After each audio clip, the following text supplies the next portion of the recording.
ఇక అప్డేట్స్ చూద్దాం. టీడీపీ వ్యవస్థాపకుడు ఎన్టీఆర్ 101వ జయంతి సందర్భంగా ఆయన కుటుంబ సభ్యులు, టీడీపీ నేతలు నివాళులర్పించారు. టాలీవుడ్ హీరోలు జూనియర్ ఎన్టీఆర్, నందమూరి కళ్యాణరామ్ నివాళులర్పించారు. ఉదయమే ఎన్టీఆర్ ఘాటుకి చేరుకుని తాతయ్యకు నివాళులర్పించారు. తెలుగు జాతికి, రాష్ట్రానికి ఎన్టీఆర్ చేసిన సేవలను స్మరించుకున్నారు. ఈ సందర్భంగా జూనియర్ ఎన్టీఆర్ అభిమానులను సీఎం అంటూ నినాదాలు చేశారు.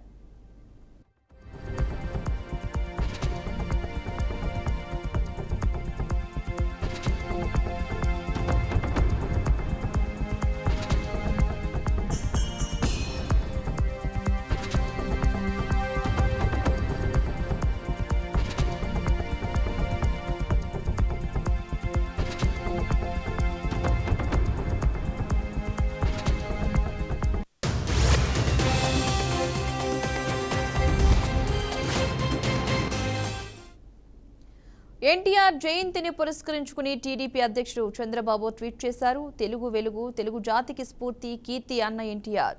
ఆ మహనీయుని 101వ జయంతి సందర్భంగా నివాళులు అర్పిస్తూ అన్నగారి సేవలను స్మరించుకుందామన్నారు. క్రమశిక్షణ, పట్టుదల, చిత్తశుద్ధి, ప్రజలకు మంచి చేయాలనే తపనలే ఒక సామాన్య రైతు బిడ్డ అయిన తారక రాముణ్ణి మహానాయకుడిగా తీర్చిదిద్దాయని అన్నారు. సమాజమే దేవాలయం, ప్రజలే దేవుళ్లు అని త్రికరణ శుద్ధిగా నమ్మిన ఎన్టీఆర్ తెలుగుదేశం పార్టీ స్థాపనతో దేశంలోనే మొదటిసారిగా సంక్షేమ పాలనకు శ్రీకారం చుట్టారని గుర్తు చేసుకున్నారు. పేదరికం లేని రాష్ట్రం కోసం, తెలుగు జాతికి పూర్వ వైభవం కోసం తన జీవితాన్ని అంకితం చేసిన అన్న ఎన్టీఆర్ ఆశయ సాధన కోసం ఆయన జయంతి సందర్భంగా సంకల్పం తీసుకుందాం అని చంద్రబాబు పోస్ట్ చేశారు.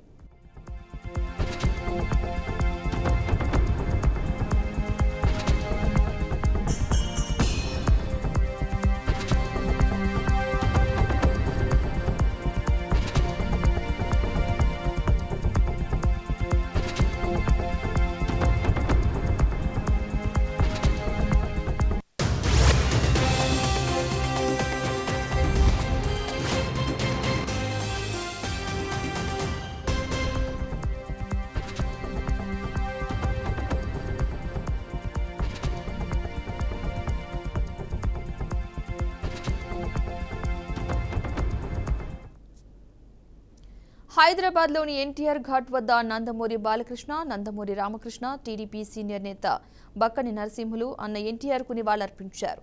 ఈ సందర్భంగా ఎన్టీఆర్ను బాలయ్య స్మరించుకున్నారు.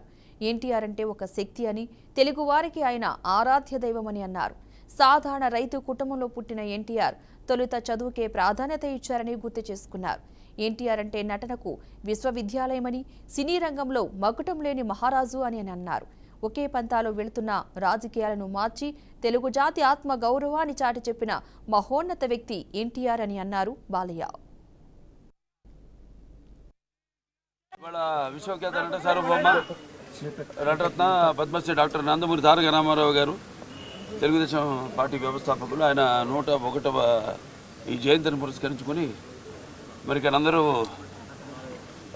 కుటుంబ సభ్యులైతేనేమి, పార్టీ కార్యకర్తలు అందరూ కూడా ఆయనకి ఘన నివాళులు అర్పించడానికి ఎన్టీఆర్ ఒక శక్తి. ఆయన ఎన్నో సందర్భాల్లో చెప్పడం జరిగింది. ఎన్టీఆర్ అంటే కేవలం నందమూరి తారక రామారావు మాత్రమే కాదు, ఎన్నట్టు నటనాలయం, ఆయన ఇల్లు ఒక నటనాలయం, అందులో ఆయన ఒక నటరాజు నటసింహుడు. టీ అంటే తారామండలం నుండి తారక ధ్రువ తారకుడు, ఆర్ అంటే రాజర్షి రారాజు, రాజకీయ దురంధర యుగంధరుడు, రమణీయ రమ్య కమనీయ సౌమ్య గుణధాముడని. అలాగే ఆయన మొదటి నుంచి కూడా చూస్తే ఆయన ఈ జీవిత ప్రస్థానం ఒక మామూలు రైతు కుటుంబంలో పుట్టి, అలాగే ఎన్ని ముందు అవకాశం వచ్చారు కూడా కాదు అని ముందు చదువుకే ప్రాధాన్యత ఇచ్చి ఆయన చదువు పూర్తి చేసుకున్నాక మరి చలనచిత్ర ప్రవేశంలోకి అడుగుపెట్టడం జరిగింది. మరోవైపు ఎన్టీఆర్ మరణించిన ప్రజల్లో ఇంకా బ్రతికే ఉన్నారన్నారు నందమూరి లక్ష్మీపార్వతి. తెలుగు ప్రజల మనసులో స్థిరమైన స్థానం సంపాదించిన వ్యక్తి అని కొనియాడారామె. అంతకుముందు ఘాట్కి వచ్చిన ఆమె ఎన్టీఆర్కు నివాళులర్పించారు. నటుడు, రాజకీయ నాయకుడిగా ఆయన పోషించిన పాత్ర మరువలేమన్నారు. జూన్ 4 తర్వాత ఏపీలో సుపరిపాలన రాబోతోందని మనసులోని మాట బయటపెట్టారు. తెలంగాణలోనూ మంచి పరిపాలన అందించాలని కోరుకున్నట్లు తెలిపారు లక్ష్మీపార్వతి.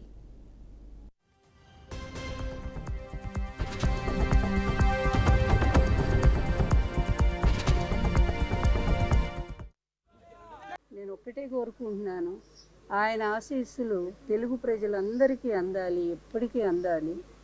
ఆయన ఆత్మ తెలుగు ప్రజల చుట్టూనే తిరుగుతూనే ఉంటుంది. న్యాయం కోసం ఆయన పోరాటం సాగిస్తూనే ఉంటుంది. మళ్ళీ మంచి ఈ ఎలక్షన్ల తర్వాత మంచి పరిపాలన కోసం ఆయన తప్పకుండా ఆయన ఆత్మ ఆశీస్సులు అందిస్తూనే ఉంటుంది. ఆంధ్రప్రదేశ్లో మంచి సుపరిపాలన మళ్ళీ కంటిన్యూ కాబోతూ ఉంది.